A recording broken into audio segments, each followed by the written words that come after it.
The cabin on Needle Pines Trail. It's late evening now, and the sky has settled into that bruised purple that comes just before the stars appear. You've been walking a while, not quite lost, but no longer sure if you're on the right trail. The map is back at the inn. You weren't planning to wander this far, but something about the quiet forest roads just kept drawing you forward. Up ahead, there's a wooden sign nailed to a tree, faded from sun and time. Needle Pine Trail, it reads. You stop. The name sounds familiar. You might have heard it from the old man in the inn's dining room, the one with the corduroy jacket who spoke too quietly to be casual. He'd said something about a cabin, or maybe he hadn't. Maybe you only think he did. It's easy to misremember things when the woods start to close around you. You take the trail. The trees shift subtly as you walk. Tall pines with long, needled branches that bow overhead, forming an almost cathedral-like vault. No birds, just your footfalls on the soft, pine-laced earth and the occasional creak of the forest settling in for the night. The scent here is sharp and ancient. Sap, damp moss, wood smoke. Though you haven't seen a chimney. That part's odd. Eventually the cabin appears. You almost don't notice it at first. It blends into the trees, old timber, worn grey, like it was carved from the woods themselves. There's a single step up to a porch, where two rocking chairs sit angled slightly toward each other, as if in mid-conversation. One of them rocks, just barely. It might be the wind, might not be. The door is ajar. Inside, the air is dry and still. There's no dust, but everything looks untouched, the kind of untouched that speaks of waiting, not abandonment. A fire burns low in the hearth, though there's no one to tend it. The room is simple. A chair, a woven rug, shelves of books with warped spines and titles in a language you don't recognize. One of them has a bookmark made from a dried fern leaf. Another is open to a page where a corner has been carefully folded. You smooth it flat without thinking, and the fire gives a low hiss in response. You walk further in. There's a hallway that leads to a small bedroom.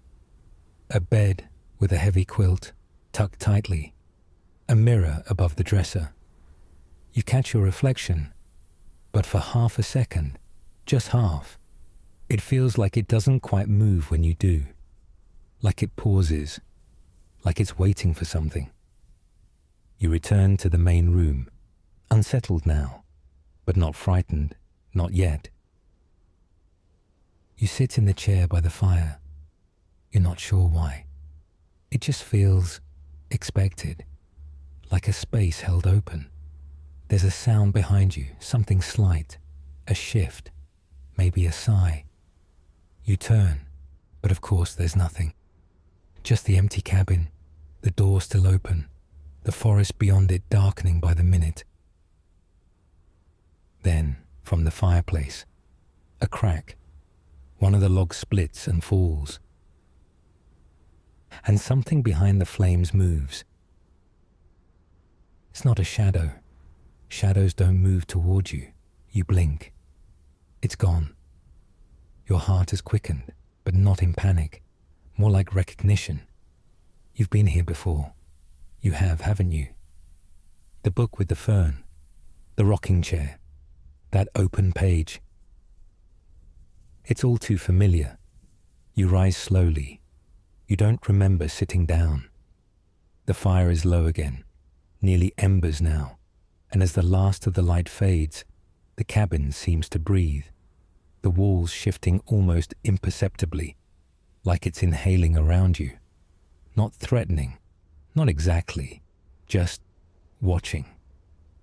You step outside. The forest is darker now, but it no longer feels like it's closing in. It feels like it's holding still, listening. You follow the trail back, not looking behind you, not quite. just aware. Somewhere far behind, the rocking chair creaks again. You return to the inn just after midnight. The lights in the lobby are dimmed, the fire in the hearth barely a whisper of flame. The night clerk looks up, as if surprised to see you. "I thought you'd already turned in," he says. You hesitate. "No," you reply. "I was out walking. Took the Needle Pines trail." At this, his smile fades slightly. "That trail's been closed for years," he says, tapping a folded map on the desk. "After the cabin burned down." You say nothing. He studies you for a moment, then quietly returns to his paperwork. Back in your room, you peel off your coat, and something flutters to the floor. A dried fern leaf, crisp and delicate. You pick it up, and the mirror over the dresser does not reflect your hand. Not right away, not quite.